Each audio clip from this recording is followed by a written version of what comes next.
Pertarungan Pilpres 2024 semakin sengit. Masing-masing pasangan calon didukung oleh tokoh penting yang bahkan turun untuk berkampanye. Sebut saja Yusuf Kalla. Wakil Presiden 2 kali masa jabatan ini resmi mendukung Anies Muhaimin Iskandar di Pilpres 2024. Pilihan JK ini berbeda dengan partai asalnya, Golkar, yang mendukung Prabowo Gibran. Menurut JK, pasangan Anies Muhaimin dapat dipercaya. Dia juga bilang pemimpin harus tenang dan tidak boleh emosian. Ya, pemimpin harus tenang, harus mempunyai pikiran gagasan, jangan emosional.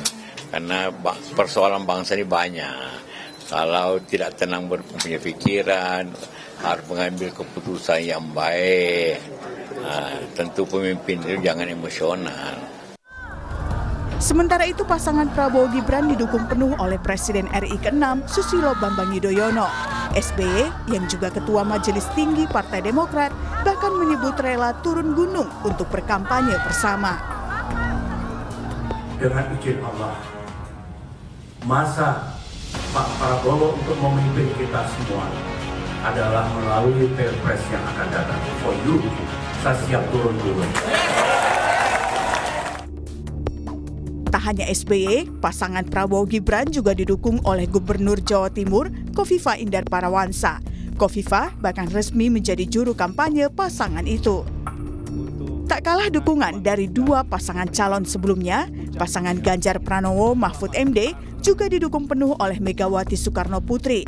Presiden RI kelima yang juga Ketua Umum PDIP ini bahkan menyebut siap memenangkan Ganjar Mahfud MD di Pilpres 2024 hanya dalam satu putaran. Bersatu kita teguh, bercerai kita runtuh.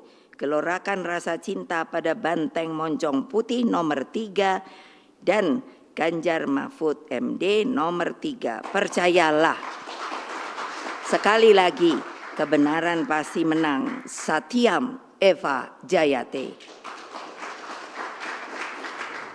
Menang, menang, menang. Merdeka, merdeka, merdeka. Kita pasti menang. Satu putaran. Lalu seberapa sengit pertarungan selama 30 hari ke depan jelang pencoblosan Pilpres? Bagaimana pula peta pertarungannya? Tim Liputan, Kompas TV.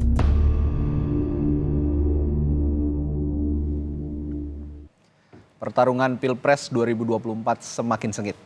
Masing-masing pasangan calon didukung oleh tokoh penting yang bahkan turun gunung katanya untuk berkampanye. Sebut saja Yusuf Kalla yang mendukung Anies Muhaimin. Lalu ada Susilo Bambang Yudhoyono yang mendukung Prabowo Gibran. Dan Megawati Soekarno Putri yang tentu saja mendukung Ganjar Mahfud. Lalu seperti apa peta pertarungan di sekitar 30 hari jelang pencoblosan? Kita akan bahas soal ini dengan sejumlah narasumber. Yang hadir di studio ada juru bicara tim pemenangan nasional Ganjar Mahfud, Ciko Hakim. Selamat pagi. Pagi. Lalu ada juga pakar komunikasi politik Universitas Islam Negeri Syarif Hidayatullah, Gun Herianto. Selamat pagi. Selamat pagi. Gun. Dan melalui sambungan virtual, sambungan Zoom ada juru bicara TPN Prabowo Gibran Wihadi Wianto dan koordinator KN. Dewan. Maksud saya TKN ya, tim kampanye nasional Indonesia ketukar-tukar nih. Tim kampanye nasional Prabowo Gibran Wihadi Wianto dan koordinator Dewan Pertimbangan Nasional Timnas Amin Anies Muhaimin Hermawi Taslim. Selamat pagi Bapak-bapak. Selamat pagi. Oke, saya ke Bung Ciko dulu. Kalau kemarin pesannya Bu Mega kan jelas nih ya, dimanapun lokasi perangnya harus siap gitu kira-kira. Nah ini kan kalau dilihat lawan politik juga kandidat lain punya orang-orang penting di balik itu. Anda melihat peta politiknya Mas Ganjar dan juga Pak Mahfud, melihat juga tokoh-tokoh penting di balik semua kandidat seperti apa saat ini?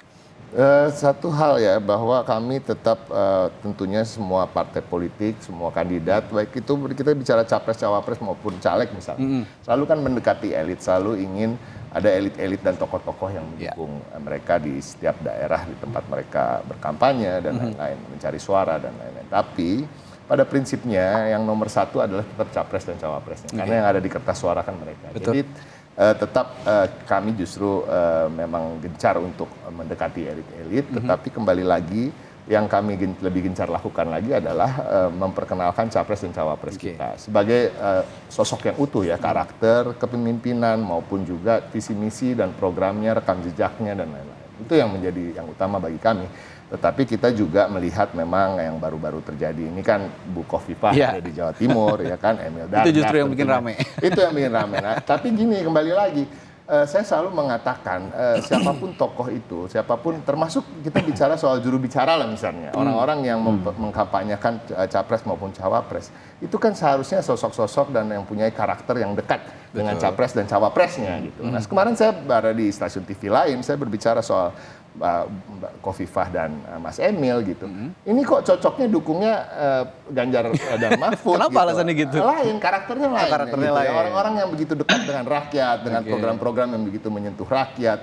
Mereka juga luas, mereka juga punya background organisasi massa yang besar gitu ya, di Nahdlatul Ulama khususnya buat Bu Khofifah dan lain-lain, orang-orang yang bersih, yang berjuang semasa hidupnya untuk mencapai dalam posisi-posisi yang mereka capai gitu. Dan akhirnya kan mereka mengkampanyekan diri mereka, ayolah kalian kan percaya sama saya, pilih Prabowo Gibran. Gitu. Dalam kampanye-kampanye yang saya dengar selalu bicara soal Jokowi, soal Khofifah, soal Emil Dardak. Tidak pernah membicarakan soal Prabowo dan Gibran. Masalahnya masyarakat kan juga nggak bodoh, masyarakat ini tahu yang ada di kertas suara nanti, Prabowo dan Gibran. Saya kasih contoh yang ada di layar kaca sekarang aja. Pak Wihadi ini orangnya sangat wise ya kan, orangnya baik, cerdas dan lain-lain. Ini jauh dari sosok-sosok capres dan cawapresnya Pak Wihadi sendiri gitu.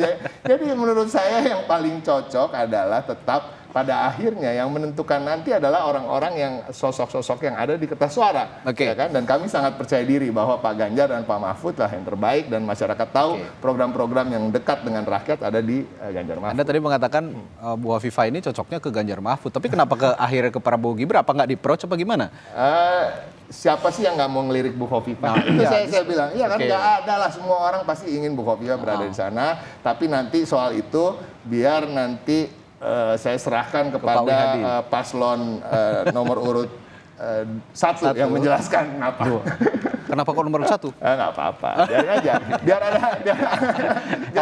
Karena cawapresnya orang Jawa Timur dan punya historikal yang tapi cukup kembali panjang. lagi ini, itu kan kembali pilihan pribadi ya. Tapi ya memang ada seakan-akan ada rumor ya kan, Sekda Provinsi Jawa Timur lagi dipanggil ke KPK, makanya Bu Khofifah ada di sana. Tapi saya menolak untuk membicarakan soal itu. Tapi ini yang berkembang di masyarakat. Tetapi pada prinsipnya kembali lagi masyarakat tahu, masyarakat bisa menilai bahwa yang terbaik adalah capres dan cawapres yang mempunyai program visi misi yang terbaik, rekam jejak yang terbaik dan lain-lain. Bukan semata-mata elit-elit di belakang mereka siapa yang mendukung. Ya, Pak Wihadi, di balik mendukungnya Bu Khofifah Indar Parawansa ke Prabowo Gibran, ini kalau masyarakat awam mungkin Bung Ciko juga menganggap begitu, ini kayak dapat durian runtuh gitu ya. Tapi bukan hanya Bu Khofifah kan sebenarnya punya banyak tokoh penting juga Prabowo Gibran di belakang. Tapi kita secara khusus bahas Bu Khofifah. Kalau dibilang durian runtuh, Prabowo Gibran merasa, tim kampanyenya merasa demikian, kedapatan durian runtuh atau bagaimana nih Pak Wihadi? Sampaikan oleh Bung Ciko itu tadi kan bentuk kekhawatiran aja. Jadi kalau saya melihat bahwa Bu Khofifah, kemudian Pak SBY, semuanya juga memperhatikan track record Pak Prabowo dan juga Mas Gibran. Jadi saya kira Pak Prabowo ini track recordnya mungkin lama juga, mulai dari berkarya di TNI, terus kemudian bagaimana 2 kali juga ikut pilpres dan bagaimana kecintaan Pak Prabowo terhadap negara ini. Dan kalau kita melihat justru visi misi juga, visi misinya juga sudah jelas dari awal mengenai masalah keberlanjutan terhadap program-program Pak Jokowi. Jadi semuanya ini kan memang yang menjadi program, semuanya ada keberlanjutan. Karena kita menginginkan negara ini tidak terpotong-potong, tidak mulai dari awal lagi, tidak start dari awal lagi. Kita ingin bahwa keberlanjutan yang dilakukan oleh Pak Jokowi ini ada keberlanjutan. Nah ini semuanya kita melihat bahwa kita sudah merasakan selama 10 tahun dengan Pak Jokowi. Saya kira program-program Pak Jokowi ini perlu dilanjutkan. Nah disinilah mungkin tokoh-tokoh ini kemudian melihat bahwa kedepannya Indonesia ini harus lepas daripada kembali ke awal, kemudian dipotong lagi rezim berganti, semua berganti lagi. dengan mengatakan perubahan, dengan mengatakan ini tidak benar. Tapi kita melihat bahwa, kita lihatlah mulai dari Orde Baru, kemudian pada era reformasi, semuanya kita mesti harus kembali ke titik nol apabila rezim ini berubah. Nah disinilah bahwa Pak Prabowo itu melihat bahwa ini ada keberlanjutan, ada penyempurnaan daripada program-program Pak Jokowi nantinya yang belum berjalan. Ini perlu kesinambungan, perlu waktu. Nah jadi saya kira ini semuanya kita melihat bahwa siapa yang berkomitmen untuk melanjutkan program-program Pak Prabowo, Pak Jokowi. Nah disinilah kita melihat bahwa Pak Prabowo dan Mas Gibran itu semua tokoh juga melihat bahwa kenapa mereka mendukung, beliau-beliau ini mendukung Pak Prabowo dan Mas Gibran, karena menginginkan bahwa Indonesia ini untuk menuju Indonesia 2045 itu Indonesia emas, perlu keberlanjutan dan penyempurnaan daripada program-program Pak Jokowi. Jadi sini saya kira kalau kita dikatakan kenapa Pak Jokowi lagi, memang titik awalnya adalah Pak Jokowi. Karena memang program Pak Jokowi lah yang harus dilanjutkan. Bukan program siapa-siapa, karena 10 tahun ini yang sudah dirasakan bagaimana program-program Pak Jokowi ini untuk bisa berlanjutkan menuju Indonesia Emas 2045. Jadi ini semuanya tokoh ini sudah memandang bahwa mana yang mesti harus dipilih, rakyat juga melihat bahwa program mana yang memang dirasakan oleh masyarakat semuanya. Jadi disinilah kita lihat bahwa pilihan rakyat itu bisa disampaikan oleh tokoh-tokoh itu. Iya, tapi saya lagi-lagi akan concern ke Bu Hovifah karena di tengah pertarungan tiba-tiba masuk begitu nih Pak Wihadi. Kalau tadi Bung Ciko mengatakan bahwa Bu Hovifah ini sebenarnya nempelnya awalnya memang ke program-programnya Pak Jokowi termasuk wakilnya Mas Emil Dardak gitu ya.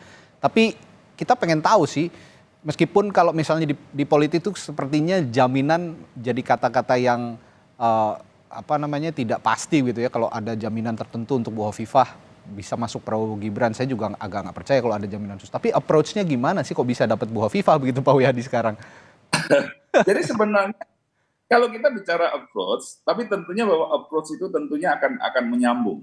Tapi kalau dengan Bu Hovifah dari awal memang kalau kita lihat dari pertama kali Pak Prabowo bertemu dengan Bu Hovifah itu sudah jauh sekali pada saat belum ada deklarasi. Ini sudah jauh bertemu, sudah ada satu, kalau istilahnya orang mau jadian itu kan sudah ada dulu pendekatan dan segala macam. Itu sudah dilakukan jauh-jauh hari oleh Pak Prabowo. Tapi kok nggak dari awal gitu loh Pak Wihadi, di tengah-tengah peperangan itu baru masuk gitu.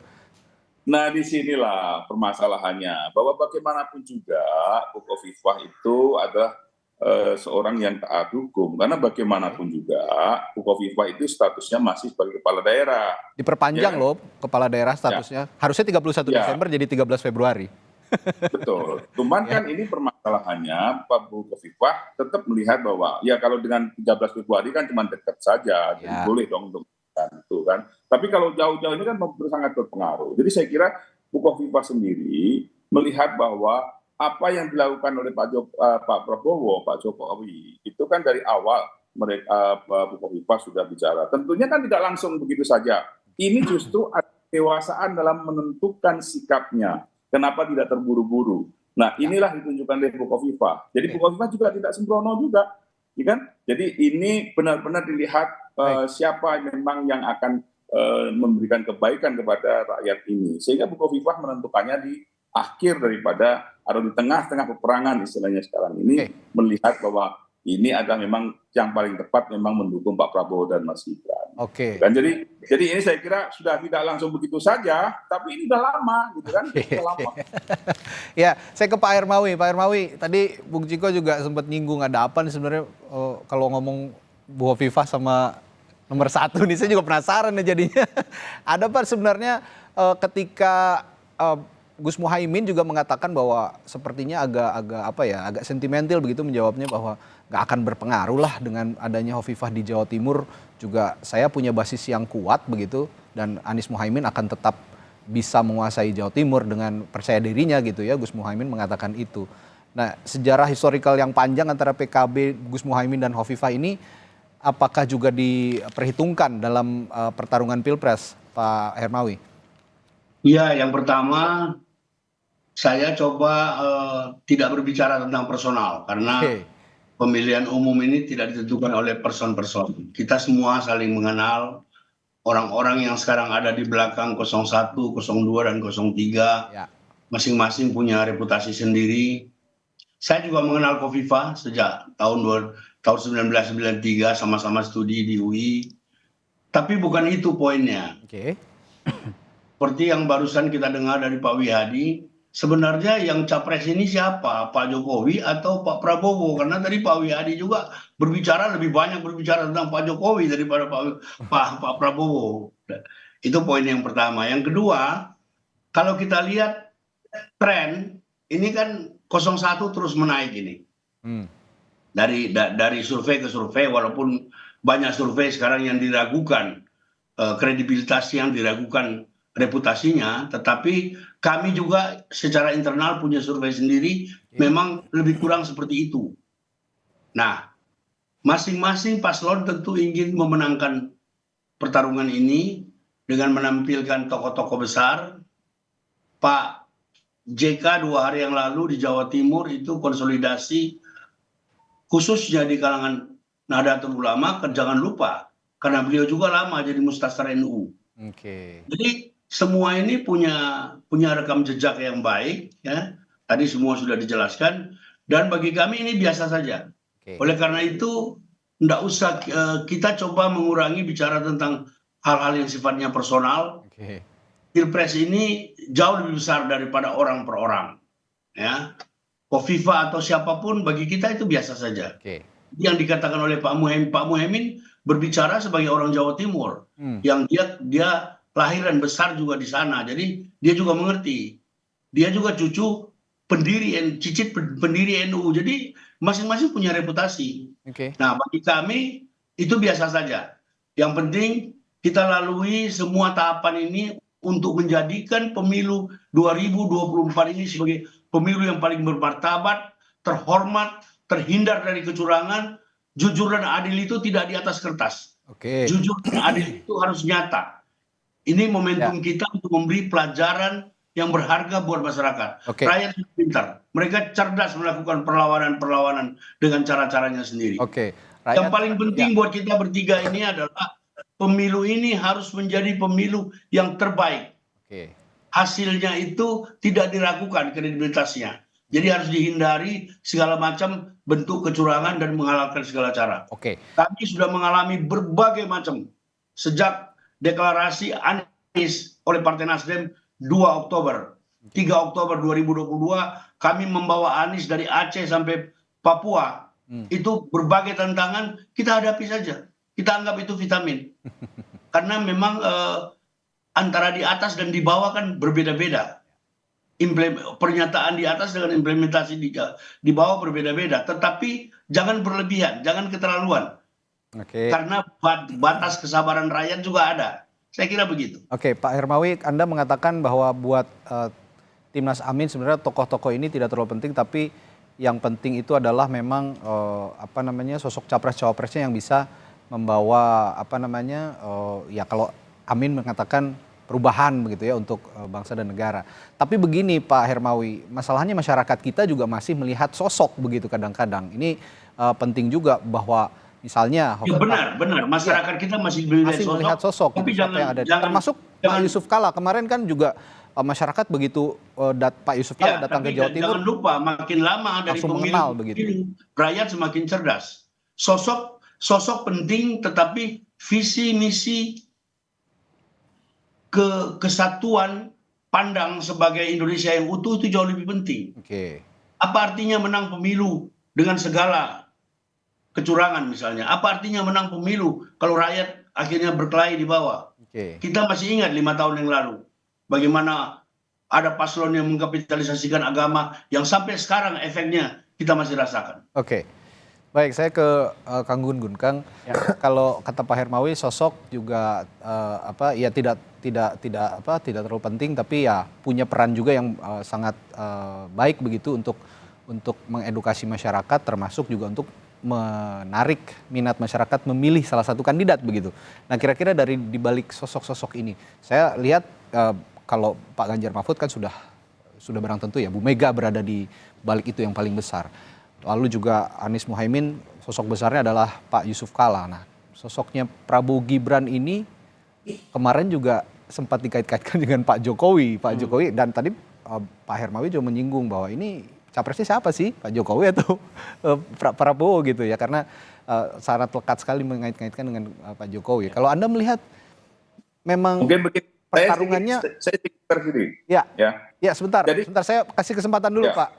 Saya kesempatan dulu ke Pak Kang Gun. Ya. Nah, sosok-sosok ini Anda melihat Kang Gun, bagaimana bisa meyakinkan masyarakat juga untuk memilih kandidat di Pilpres nanti?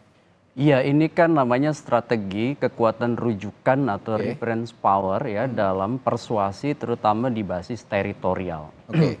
Ini lumrah salah satu instrumen dalam konteks pertarungan berbasis suara. Berbasis suara. Ya, kenapa? Karena kekuatan rujukan itu biasanya akan mengamplifikasi, akan meresonansikan atau menggaungkan bahkan menyolidkan suara terutama di basis-basis tertentu.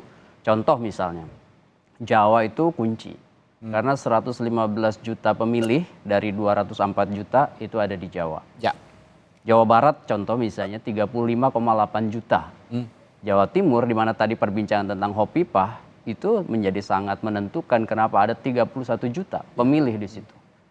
Kemudian kalau kita bicara Jawa Tengah ya itu 28 juta. Nah belum lagi misalnya Banten 8,8 juta, Jakarta 8,2 juta. DIY 2,8 juta. Total berarti di Pulau Jawa ada 115 juta dari 204,8 juta pemilih. Setengah lebih pemilih ada di. Nah, makanya kemudian Jawa jadi kunci. Karena memenangi Jawa, karena Indonesia menganut sistem kumulatif, ya berbeda dengan Amerika yang electoral college system, maka kumulasi suara yang ada di Jawa ini akan menyumbang suara tebal pada siapapun capres-cawapres. Sehingga kalau kita lihat pergerakan di paruh terakhir masa kampanye itu adalah mengoptimalisasi jangkar partai dan mengoptimalisasi jangkar reference power yang menguasai daerah, sebut aja kepala daerah.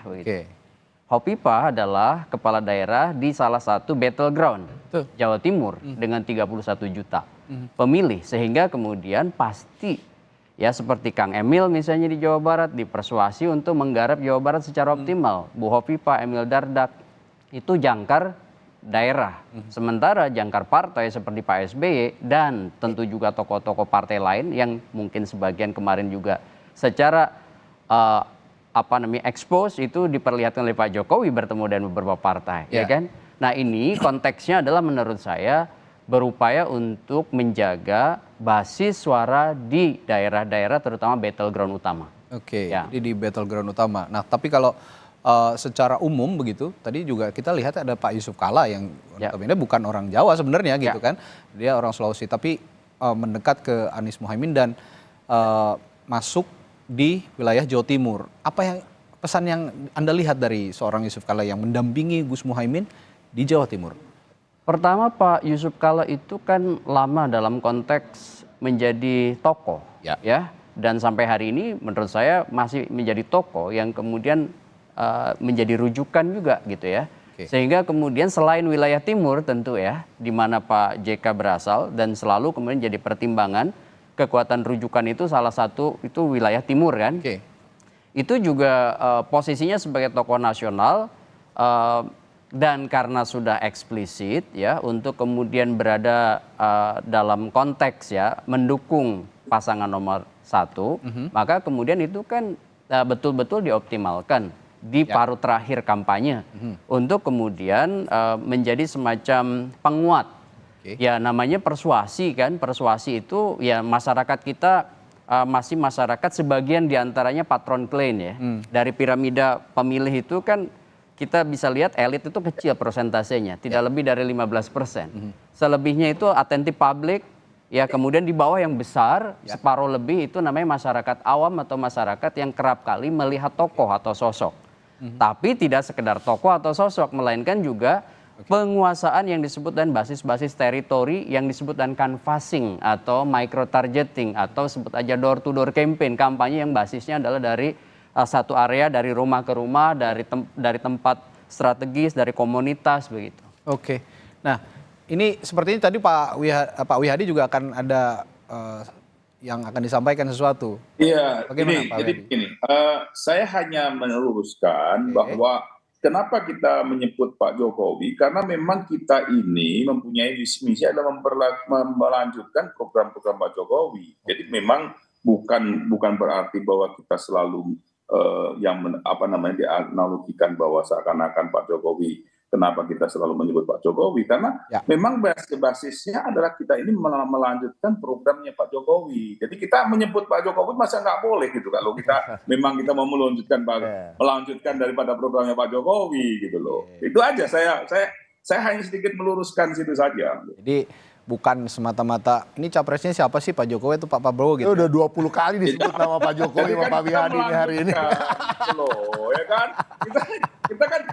Kita melanjutkan siapa yang Jokowi gitu lah. Jadi semata-mata hanya ingin melanjutkan program-program Pak Jokowi, termasuk mungkin pemilih-pemilihnya Pak Jokowi pada tahun 2019 begitu ya Pak Wihadi ya? Nah kalau itu ngikut kan? Oke, kalau itu ngikut.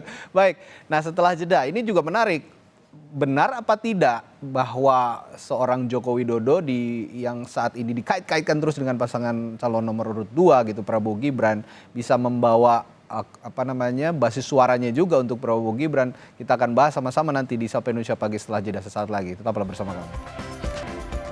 Menarik kita bahas ketika kita membahas soal Presiden Joko Widodo yang terus dikait-kaitkan dengan pasangan calon presiden dan calon wakil presiden nomor 2 Prabowo Subianto, Gibran Raka Buming Raka. Tadi Pak Wihadi mengatakan bahwa kenapa Jokowi disebut terus ya karena Prabowo Gibran ingin melanjutkan program-programnya. Saya tegaskan lagi, dan termasuk simpatisannya dan juga pengikutnya Pak Jokowi bisa suaranya diharapkan masuk juga ke Prabowo Gibran. Nah kalau saya tanya ke Bung Ciko, benar begitu menurut pandangan Anda?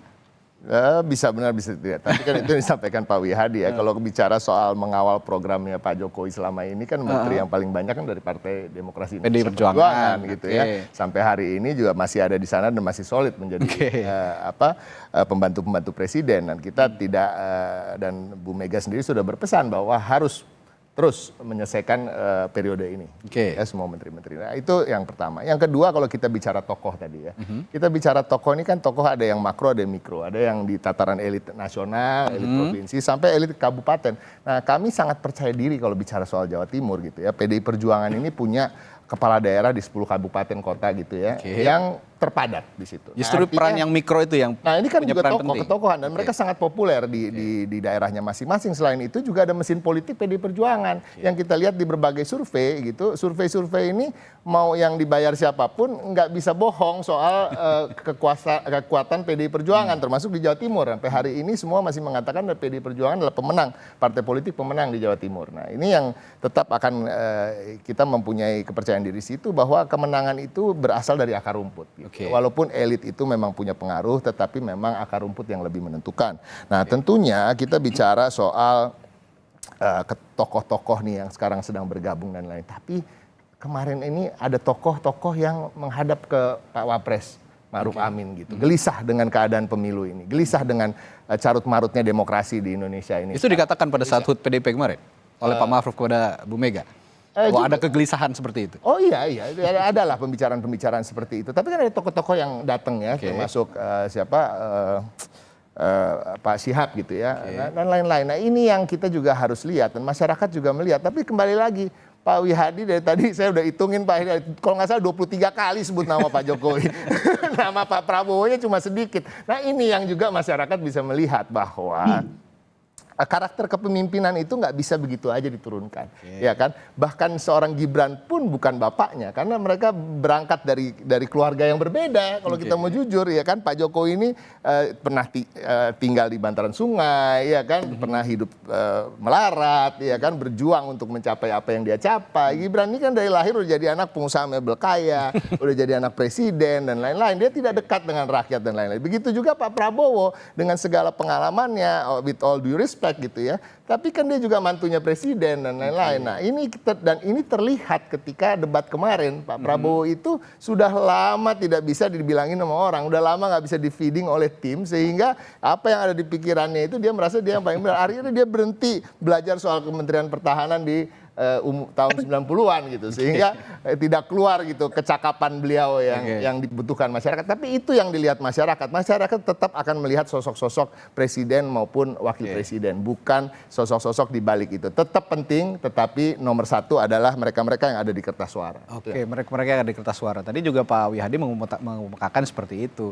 Bahkan juga Pak Hermawi juga menegaskan bahwa ya tokoh-tokoh itu penting, tapi yang lebih penting adalah ya seperti yang dikatakan Bung Ciko tadi, siapa yang ada di kertas suara yang akan dipilih oleh rakyat secara langsung.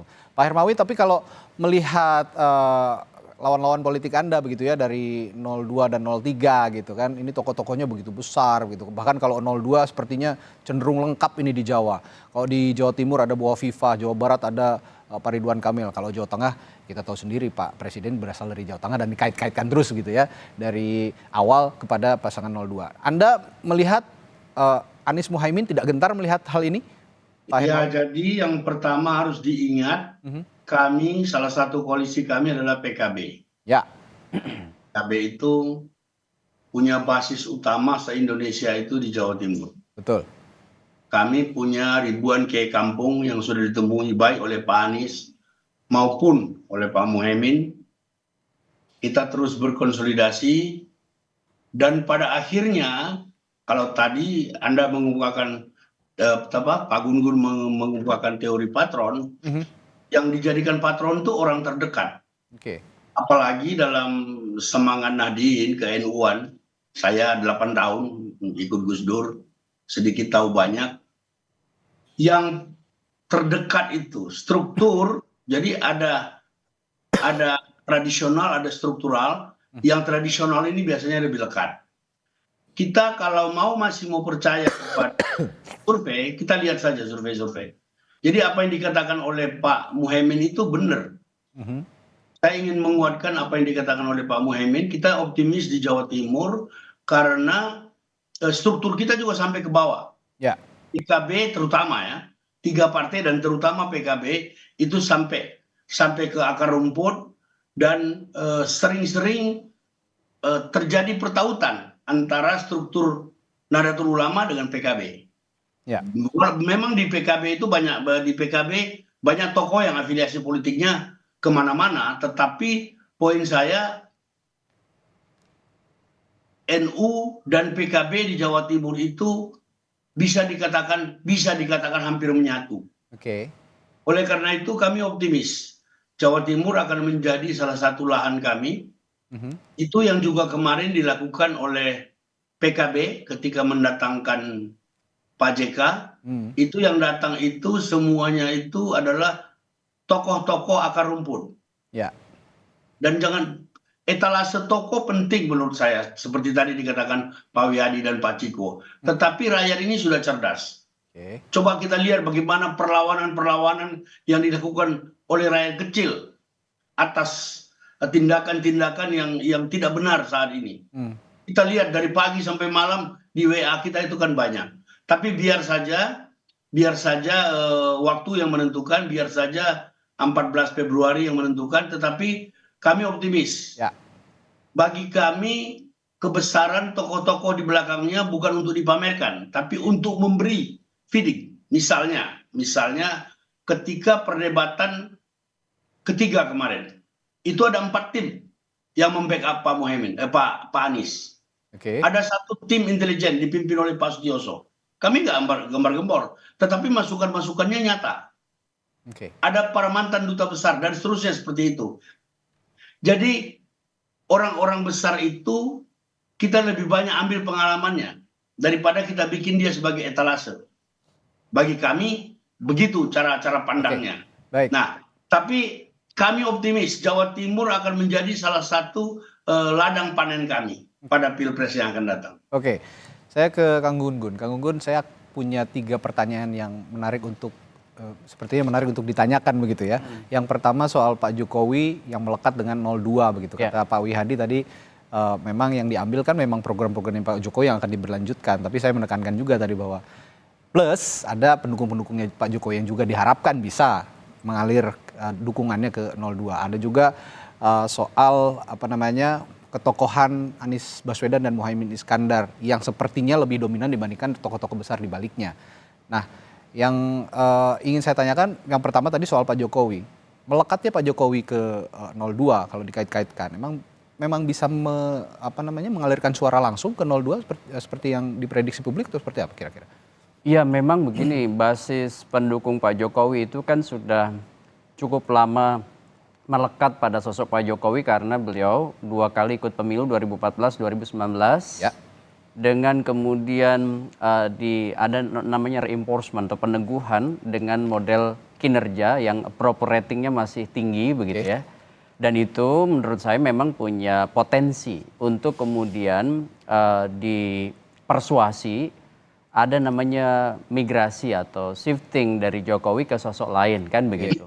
Makanya dari awal kan Pak Jokowi saya lihat meskipun tidak eksplisit namanya CPM, Communication of Privacy Management. Beliau kan tidak mengeksplisitkan tapi gesturnya, kemudian lokasi, kemudian juga berbagai simbol-simbol komunikasi kan mengarah memang ke 02 gitu kira. Nah, ini tentu harapannya ada semacam migrasi tadi pemilih terutama dari pendukung Pak Jokowi untuk masuk ke pendukung salah satu pasangan yang bertarung di 2024, sebut saja 02. Nah, masalahnya adalah kan juga irisan pendukung Pak Jokowi sebagian diantaranya juga adalah PDI Perjuangan gitu. Dan sebagian juga sebenarnya bukan pendukung partai, artinya bukan orang yang party ID pada partai kuat, dan juga mungkin sebagian diantaranya sebenarnya betul-betul tidak berpartai tapi mendukung Pak Jokowi di 2019-2014 dan itu masih bisa dipersuasi oleh kedua pasangan lain. Kenapa? Karena kan juga ada yang kecewa gitu ya terhadap misalnya terutama Pak Jokowi di fase-fase akhir. Dan itu menurut saya menjadi jawaban kenapa undecided voters kemarin itu tinggi. Betul. Ya. Dan tingginya undecided voters itu salah satunya menurut saya karena juga sebagian di antara pemilih Pak Jokowi yang awalnya kemudian di 2014 gitu ya, atau 2019 itu sangat yakin, itu mulai kan goyah kan dan masih belum menentukan pilihan atau juga kelompok yang sebenarnya sudah punya preferensi tapi masih bimbang di antara sosok-sosok yang ada itu sehingga kemudian begini. Satu yang kemudian menentukan menurut saya adalah kepiawaian baik itu capres-cawapres maupun tim ses untuk memastikan cara persuasi paling pas dengan segmen-segmen tertentu yang kemudian itu akan menyulitkan basis suara terutama menurut saya ini pergerakannya memastikan adanya putaran kedua dari terutama pasangan 01 dan pasangan 03.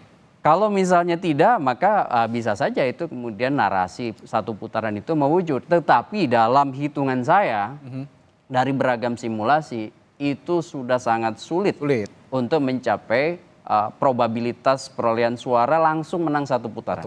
Gitu. Oke, nah tadi juga saya sempat menyinggung soal sosok Anies Muhaimin, terutama Anies Baswedan sepertinya yang mencitrakan diri lebih tinggi begitu daripada tokoh-tokoh yang ada di baliknya, termasuk Pak Yusuf Kalla dan Pak Surya Paloh di belakang Anies Muhaimin ada di situ juga. Termasuk saya ingin juga menanyakan tokoh Nahdlatul Ulama yang ada di Indonesia, terutama di Pulau Jawa. Ini kan tadi juga Bu Hovifah itu Nahdlatul Ulama, Muhaimin Iskandar juga lekat dengan Nahdlatul Ulama dan lain-lain begitu. Siapa sebenarnya yang paling punya pengaruh kuat tokoh Nahdlatul Ulama ini untuk masing-masing kandidat? Termasuk tadi saya tanyakan soal citra Anies Baswedan yang lebih lebih tinggi sepertinya dibandingkan tokoh-tokoh di baliknya, Mas Gun. Kalau ditanya tokoh menurut saya sekarang fragmented ya. Maksud saya tidak kemudian satu betul-betul optimal dan sejarah Nahdlatul Ulama kita lihat pada saat pemilu langsung sejak 2004 itu akan sangat bergantung kepada momentum. Ya seperti misalnya kemarin Kiai Ma'ruf ada momentum ya kan. Tokoh NU juga. Meskipun misalnya ketua PBNU menjadi wakil waktu itu juga ketika momentumnya tidak dapat ya itu juga tidak kemudian betul-betul bisa dioptimalkan. Sekarang satu momentum, yang kedua adalah memastikan jejaring kulturalnya juga dapat gitu. Karena kalau misalnya sekedar struktural tetapi tidak kemudian secara kultural itu kemudian punya komunikasi intens, itu juga repot gitu ya. Suara hanya akan ada dalam konteks narasi kampanye tetapi tidak punya imbas di wilayah atau di teritori. Kalau soal Anies Baswedan tadi? Ya, Anies Baswedan maupun Caimin menurut saya juga pergerakan ketokohan kan bagaimanapun Caimin kan memang suara tebalnya ada di kelompok santri, kan begitu. Betul. Kemudian kalau kita lihat Pak Anies Baswedan bukan tokoh partai, ya kan, dia lahir dari subkultur intelektual. Itu gitu yang ya. menyebabkan Anies Baswedan juga sepertinya lebih menonjol dibandingkan Makanya tokoh-tokoh partai di kekuatannya itu memang pada persona dirinya, ya kan, persona dirinya, dan itu kemudian ketika diambil oleh partai, sebut aja Nasdem, maka harus ada dua perpaduan nih. Satu, Pak Anies mengambil ceruk-ceruk baru di luar basis kekuatan partai. Kemudian partai mengoptimalisasi strukturnya, jangan sampai kemudian resminya ke sini tapi akar rumputnya kemana, kan begitu. Oke, saya akan ke Pak Wihadi. Ini biar nggak dibilang menyebut Pak Jokowi yang ke-24 kalinya, Bang Ciko. Saya akan Coba kita dengar. saya akan menanyakan kekuatannya Pak Prabowo saat ini yang bisa dijual begitu kepada publik, termasuk juga Mas Gibran karena melekat ya. Ini duit tunggal lah kalau ngomongin capres cawapres. Supaya tidak dilekat-lekatkan lagi dengan Pak Jokowi, tapi meskipun memang menjalankan atau melanjutkan programnya Pak Jokowi. Yang ingin dijual dari Pak Prabowo saat ini dan Mas Gibran, kira-kira Pak Wihadi? Jadi begini, kalau kita bicara Pak Prabowo, Pak Prabowo ini sudah mempunyai track record yang sudah semua tahu karena mungkin 2 kali juga sudah maju sebagai capres. Dan saya kira program-program yang ada pada saat ini, Pak Prabowo juga sudah mempunyai visi misi yang jelas dari awal, dan juga Pak Prabowo ini sebagai Menteri Pertahanan yang sebenarnya kalau kita melihat dari debat kemarin, ya kan, itu adalah beberapa pertanyaan-pertanyaan yang sebenarnya tidak bisa berkembang karena memang itu tidak bisa disampaikan dengan waktu yang sesingkat itu oleh Pak Prabowo. Jadi saya kira Pak Prabowo sebagai Menteri terbaik pada saat ini juga kan dari kita lihat beberapa rekod. Jadi kalau kita melihat ini, ketulusan Pak Prabowo itu sudah ditunjukkan bahwa Pak Prabowo ini adalah memang merupakan satu tokoh yang memimpin negara ini untuk keberlanjutan, kata-kata keberlanjutan, keberanian untuk melakukan ini. Karena program yang salah satunya yang menjadi program Pak Prabowo adalah masalah hilirisasi. Kalau kita bicara hilirisasi, Pak Prabowo itu jauh sebelumnya sudah membuat satu buku Paradok Indonesia. Di situ sebelum ada pada saat pemerintahan sekarang ini mengatakan hilirisasi, Pak Prabowo sudah memberikan pemikiran-pemikiran tentang bagaimana terjadinya hilirisasi dan bagaimana yang namanya sumber-sumber daya Indonesia ini jangan sampai keluar begitu saja, tetapi dimanfaatkan untuk masyarakat, untuk rakyat Indonesia. Jadi Pak Prabowo mempunyai visi ke depan bahwa Indonesia ini harus kuat, harus yang namanya mempunyai kemampuan sendiri karena kita ini adalah negara kaya dikatakan oleh Pak Prabowo. Dan ini selalu digaungkan dari awal, dari pencalonan Pak Prabowo yang pertama kali ya, kalau mungkin kita tahu Pak Prabowo mengatakan ada kebocoran, ada bagaimana negara ini jangan sampai menjual begitu saja hasil-hasil daripada resources di Indonesia ini begitu saja keluar tetapi tidak bisa dimanfaatkan untuk seluruh rakyat Indonesia. Dan inilah adalah merupakan sesuatu concern Pak Prabowo mengenai masalah hilirisasi. Dan inilah yang kita lihat bahwa ke depannya kita sudah merasakan pada saat pemerintahan sekarang ini bahwa dengan hilirisasi itu ada kenaikan pada PDB, dan ini nantinya akan terus dilanjutkan Pak Prabowo untuk kepentingan bangsa dan negara ini. Ya, kalau saya lihat berarti narasinya begini ya, kira-kira 2019 konsisten tetap dibawa oleh Pak Prabowo di 2024 ditambah tadi narasi-narasi baru yang merepresentasikan bahwa Prabowo Gibran ini melanjutkan program Pak Jokowi dengan soal hilirisasi dan lain-lain. Bang Ciko, kalau ingin mencitrakan Pak Ganjar dan Pak Mahfud begitu di luar tokoh-tokoh di belakang yang hebat juga gitu, yang ingin dijual dari Pak Ganjar ya kan seorang sosok muda begitu, Pak Mahfud yang punya track record luar biasa, yudikatif, eksekutif dan legislatif. Selain itu ada lagi? Tapi saya ingin menimpali dulu apa yang dikatakan Pak Wihadi tadi soal hilirisasi. Saya rasa no person in the right mind, no candidate in the right mind akan menolak hilirisasi. Ini satu-satunya program yang disebut ini yang juga saya yakin disetujui oleh Anies Baswedan gitu. Semuanya pasti ingin sumber daya kita tidak dijual mentah-mentah langsung, pasti ingin diolah karena ada penyerapan tenaga kerja di situ dan lain-lain. Nah ini justru menurut saya yang sama dari 3 paslon tadi. Tapi coba dilihat dulu. Tidak ada satupun yang mengatakan ingin menjual bahan mentah ke luar negeri. Nah itu satu. Yang kedua kita harus jawab dulu. Saya katakan gini, bahwa yang namanya hilirisasi. Kita aja Pak Wihadi gimana? ya hilirisasi yang sekarang ini, kalau kita baca buku Pak Prabowo Paradoks Indonesia itu sudah menyantumkan mengenai masalah hilirisasi itu ada dalam Paradoks Indonesia. Jadi saya kira permasalahan hilirisasi itu Pak Prabowo sudah dari awal. Saya rasa hilirisasi itu udah ada sejak Pak Soekarno menjadi Presiden Republik Indonesia. Itu selalu menjadi cita-cita bangsa. Itu sesuatu hal yang umum saya rasa. Nggak ada kandidat yang akan berani mengatakan kita menolak hilirisasi. Nggak ada itu. Itu sesuatu hal yang kan umum ada aja. juga yang sudah keluar mengatakan bahwa kalau menang hilirisasi akan akan di stop dan segala macam. Saya rasa nggak akan ada yang berani. Hilirisasinya plus katanya. Siapa yang menyatakan kalau menang akan menghentikan hilirisasi? Ini kita bicara ini Pak Hermawi juga punya perspektif seperti soal hilirisasi. Silakan Pak. Ditanya. Ya Pak Hermawi silakan punya perspektif sebelum saya tanya yang lain ini. Benar Kata Ciko tadi. Sekarang pertanyaan saya kepada Pak Wihadi, yang ingin diteruskan oleh Pak Prabowo itu pikiran orisinalnya yang ada dalam buku Paradoks itu, atau melanjutkan Pak Jokowi. Ini kan sudah dari awal dikatakan mau melanjutkan Pak Jokowi. Kita ini 10 tahun loh pendukung. Kita ikut bertanggung jawab terhadap apa yang ada sekarang. Nasdem. Dan sampai sekarang kita komit. Kita diperlakukan seperti apapun, kita tetap komit karena kita sudah janji sama rakyat. Jadi justru saya sama Pak Hermawi yang loyal ya, pendukung Pak Jokowi ya. Saya kembali ke pertanyaan tadi Bung Ciko, yang ingin dicitrakan dari Ganjar Mahfud selain yang sudah saya utarakan tadi. Kira-kira apa saja? Kita ingin mencitrakan apapun yang dekat dengan sosok yang sesungguhnya. Kita tidak mau mencitrakan hal-hal yang jauh dari sosok sesungguhnya. Jadi yang dikatakan Pak Ganjar adalah orang yang gesit, cekatan, lahir dari rakyat, berjuang dari bawah, ya kan? Pak Mahfud pun begitu ya. Dan Pak Mahfud sebagai pejuang keadilan yang paling notable selama era reformasi di Indonesia. Jadi kita bisa bilang dia tokoh hukum yang paling bisa diingat oleh masyarakat selama era reformasi. Pernah menjabat berbagai jabatan di tingkat pusat.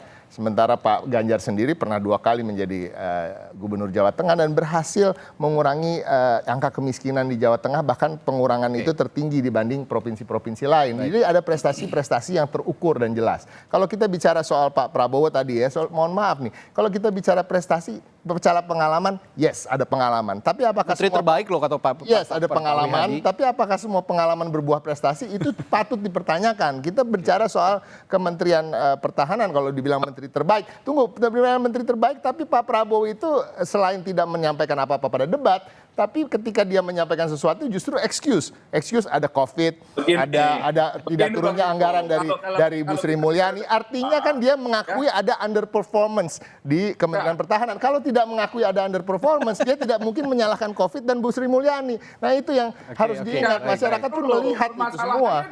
Nah jadi, tetapi adalah situasi pada saat itu. Kalau kita COVID masalah enggak? COVID masalah enggak pada saat itu? Jangan kita menyalahkan. Tapi kalau kita bicara COVID masalah enggak? Tapi di luar COVID dan di luar COVID dan perdebatannya sebenarnya tidak ada pencapaian yang dia sampaikan. Itu yang jadi masalah. Perdebatannya Bapak-Bapak. Pencapaian itu disampaikan oleh dia kan gampang membandingkan dirinya dengan Menhan sebelumnya misalnya. Bapak sebenarnya cara mengukur perdebatan seseorang. Pak Wihadi. Ya, sebenarnya perdebatan ini harusnya finish di ring tinju kemarin. Jadi jangan dibawa di luar ring tinju begitu. Ini sudah di luar ring tinju. Tapi ya sedikit saja Pak Wihadi ya, silakan. Yang disampaikan oleh Pak Prabowo itu bukan permasalahan di luar, mempermasalahkan di luar. Tetapi Pak Prabowo itu di hadapan daripada kader-kadernya menceritakan apa yang terjadi pada saat debat. Itu bukan kita memperpanjang. Baik, saya ini harus karena waktu kita juga cukup terbatas. Ini sebenarnya harusnya difinishkan di ring tinju. Kalau di luar ring tinju karena kita akan menghadapi debat dengan tema yang lain begitu nanti. Jadi sebaiknya akan bahas tema debat yang akan kita hadapi. Tapi terakhir saya ke Kang Gun-Gun. Kang Gun-Gun untuk menutup perbincangan kita pagi hari ini dari 3 sosok yang sudah didukung oleh sosok-sosok atau tokoh-tokoh penting tadi di balik ini, yang punya potensi paling kuat untuk menarik simpati rakyat, kira-kira dari 1, 2, 3 ada pandangan tersendiri Kang Gun-Gun soal ini? Ya, saya tidak bisa jumping conclusion ya. Ya sih. Namanya? Sulit gitu ya untuk- Kenapa? Karena setiap tokoh pasti punya insentifnya sendiri-sendiri, insentif elektoralnya sendiri-sendiri. Tinggal sekarang bagaimana misalnya tadi seperti Bung Ciko sampaikan di Jawa Timur yang sebenarnya selalu basis PDI Perjuangan dan PKB begitu. Itu kemudian juga bisa menyuplai suara tebal pada pasangan 03 dan pasangan 01. Meskipun pasti 02 juga berupaya masuk di situ. Misalnya Jawa Tengah itu kandang banteng. Ya. Tapi kan di situ juga ada sekarang sosok Pak Jokowi dan Gibran yang pasti akan penetratif di situ. Jadi sekarang kalau persoalan siapa yang bisa dapat suara tebal akan sangat bergantung pada 3 hal. Satu, narasi. Yang kedua adalah basis kekuatan teritori yang dikuasai untuk dioptimalkan menjadi suara. Kemudian yang ketiga, damage control atau mengontrol potensi kerusakan yang sangat mungkin terjadi pada saat fase-fase akhir. Tapi yang paling penting, saudara, bahwa pagi hari ini perbincangan siapapun tokoh penting di balik para kandidat. Ini diulas juga di halaman 1 Harian Kompas.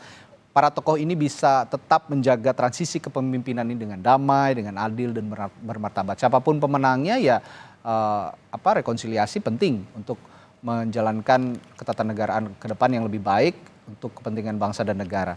Terima kasih sekali lagi para narasumber saya, Pak Wihadi, Pak Hermawi Taslim sudah bergabung, Bung Ciko juga selamat pagi telah bergabung, Kang Gun-Gun juga terima kasih. Sehat selalu. Jadi nanti difinishkan di ring tinju lain. Baik, terima kasih Bapak-Bapak, sehat selalu. Saudara, masih ada informasi penting lainnya.